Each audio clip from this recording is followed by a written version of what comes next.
Good morning student, आपका मेरे channel explore socio for you पर बहुत बहुत स्वागत है। आज मैं आप लोगों के लिए एक थिंकर जो बार बार पूछे जाते हैं हर एग्ज़ाम में, परंतु उनका सिलेबस में कोई नाम नहीं होता है, उनके बारे में जानकारी करने के लिए मैंने ये वीडियो बनाई है। वेरी इंपॉर्टेंट वीडियो है। आप जानते हैं इनका नाम है चार्ल्स हर्टन कूले, जो very important all exams, all sociological exam के लिए।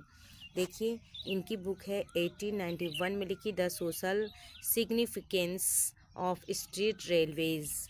1894 में कॉम्पिटिशन एंड ऑर्गेनाइजेशन। 1894 में द थ्योरी ऑफ ट्रांसफॉर्मेशन। 1896 में नेचर वर्सेस नेचर। 1897 में Jesus genius frame and the compression of race. 1897 में द प्रोसेस ऑफ सोशल। 1899 में पर्सनल कंपटीशन।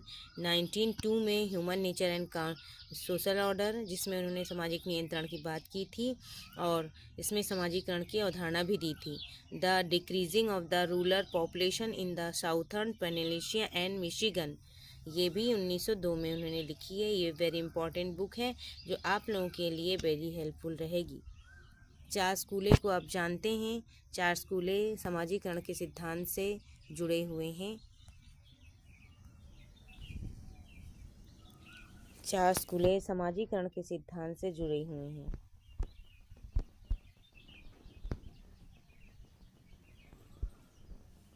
सामाजिकरण के सिद्धांत से आत्मदर्पण का उन्होंने सिद्धांत दिया। आत्मदर्पण का उन्होंने सिद्धांत दिया। सामाजिक नियंत्रण के सिद्धांत में भी उन्होंने दिया। सामाजिक नियंत्रण का उन्होंने सिद्धांत दिए। आइए चलिए देखते हैं चार्ल्स कूले के बारे में थोड़ा सा संक्षिप्त परिचय हो जाए। चार्ल्स कूले प्राथमिक समूह प्राइमरी ग्रुप की बात करते हैं, आत्मदर्पण का सिद्धांत देते हैं और अवधारणाओं के रचनाकार भी हैं। कूले ने समाजशास्त्र में अपनी एक विशिष्ट पहचान अंकित की है। वे अमेरिकी सांकेतिक अंतःक्रिया के क्रियावाद के शिकागो संप्रदाय से संबद्ध है। जॉर्ज हर्बर्ट मीड के समकालीन प्रथम पीढ़ी से अग्रणी समाजशास्त्री कूले थोड़े सनकी मिजाज के वाले व्यक्ति थे। अपने सभी साथियों से उनके थोड़े बहुत मतभेद रहते थे। जहां प्राथमिक अधिकांश संस्थापक न्यूनाधिक मात्रा में सामाजिक डार्विनवाद थे, कूले थोड़े कम रूढ़िवादी और विकासवादी थे।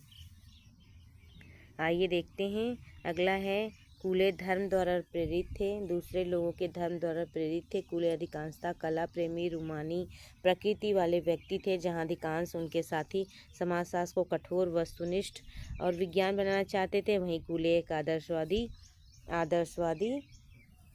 होने के कारण अंतर्दर्शन की बात करते थे, इसलिए कूले को सबसे पहला मानवतावादी कहा जाता है। समाजशास्त्री भी माना जाता है। कूले ने व्यक्ति और समाज, शरीर और आत्मा के बारे में द्वैतवाद को समाप्त करने की बात की है।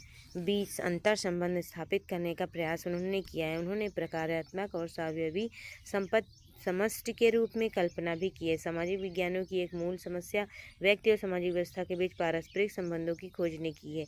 कूले के अनुसार व्यक्ति और समाज की अवधारणाओं की व्याख्या एक दूसरे के संबंधों के संदर्भ में की जाती है, क्योंकि मानवीय जीवन सामाजिक समागम का ही है, अनिवार्यता फलता है। सामाजिक व्यक्ति अर्थात व्यक्ति और समाज का है, समाज व्यक्ति का निर्माण करता है। कूले के आलोचकों का कहना है कि उन्होंने व्यक्ति का पक्ष ही नहीं, व्यक्ति विवेचना में अधिक लिया है, व्यक्ति का पक्ष ही अपनी विवेचनाओं में अधिक लिया है। मीड व्यवहारवादी के दृष्टिकोण को अस्वीकार किया है। लोग बाहरी उत्तेजना के प्रति अंध में हैं और अचेतन में प्रतिक्रिया करते हैं। कूले ने स्थापित परंपरा के एक विरोधी के रूप में अपनी छवि बनाई। उन्होंने अपने आप को एक समाजशास्त्री कहा जाना स्वीकार नहीं किया। उनके विपरीत उन्होंने इतिहास, दर्शनशास्त्र, सामाजिक मनोविज्ञान को घुलाने मिलाने का प्रयत्न किया। फिर भी उनकी दो अवधारणाएं, आत्मदर्पण का सिद्धांत, प्राथमिक समूह में उन्हें समाजशास्त्री जगत में अमर बना दिया है। आत्मा का व्यक्तित्व भाव उन्होंने दूसरों के द्वारा जिस प्रकार प्रतिबिंबित और परिवर्तित करते हैं, इसे कूले ने आत्मदर्पण का सिद्धांत भी कहा है। कूले ने कहा है कि व्यक्तियों में जो चेतना होती है, इसी के रूप का निर्धारण निरंतर होने वाली हमारी सामाजिक प्रक्रियाओं द्वारा होता है। चेतना का सामाजिक पृष्ठभूमि में अलग थलग नहीं किया जा सकता। इस प्रकार जो बाद में विलियम जेम्स और हर्बर्ट मीड ने विस्तार करके स्व के सामाजिक सिद्धांत की रचना की थी। आप जानते हैं प्राथमिक समूह की अवधारणा कूले के द्वारा दी गई है। महत्वपूर्ण अवधारणा है जो आमने सामने के प्रत्यक्ष गहन घनिष्ठ सामाजिक अंतःक्रिया पर बने होते हैं। सामाजिक संबंधों को प्रकट करना है जिसकी तुलना कूले ने बृहत और अधिक विषमता युक्त एकत्रित समूह के साथ भी की है। कूले ने सामान्यतः द्वितीयक समूह का नाम दिया है परंतु अवधारणा नहीं दी। इस समूह के सदस्यों में बिरले ही प्रत्यक्ष संबंध ही होते हैं।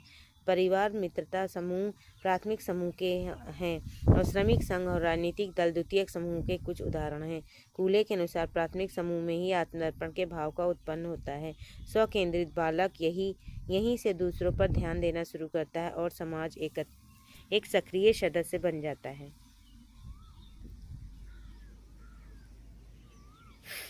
इसी तरह से उन्होंने देखिए ये बात उन्होंने की है, प्राथमिक समूह की अवधारणा की बात की है। महत्वपूर्ण अन्य की बात तो मीट करते हैं। सामान्यीकृत अन्य उन्होंने प्राथमिक समूह की अवधारणा भी दी है जिसमें घनिष्ठ संबंध अंतःक्रिया इत्यादि द्वितीयक समूह के नाम भी दिया है। तो इस तरह से ये आपका पूरा human nature and social order very important book है। सोशल ऑर्गेनाइजेशन इंपॉर्टेंट बुक है। सोशल प्रोसेस इनकी बुक है। लाइफ एंड द स्टूडेंट ये भी इनकी बुक है। तो जितना भी कूले के बारे में कहा जाए उन्होंने प्राथमिक समूह की अवधारणा दी है। प्राथमिक समूह, आत्मदर्पण का सिद्धांत, आत्मदर्पण का सिद्धांत उन्होंने दिया है। तो ये रहा आपका कूले का वीडियो। आपको ये वीडियो कैसी लगी? कूले के बारे में जानकारी के लिए आप मेरे चैनल पर आए, आप मेरे चैनल को सब्सक्राइब करिए, लाइक करिए और अपने दोस्तों तक शेयर करिए। कमेंट भी करिए कि आपको ये वीडियो कैसी लगी। आपका मेरे चैनल पर आने के लिए very thank you so much.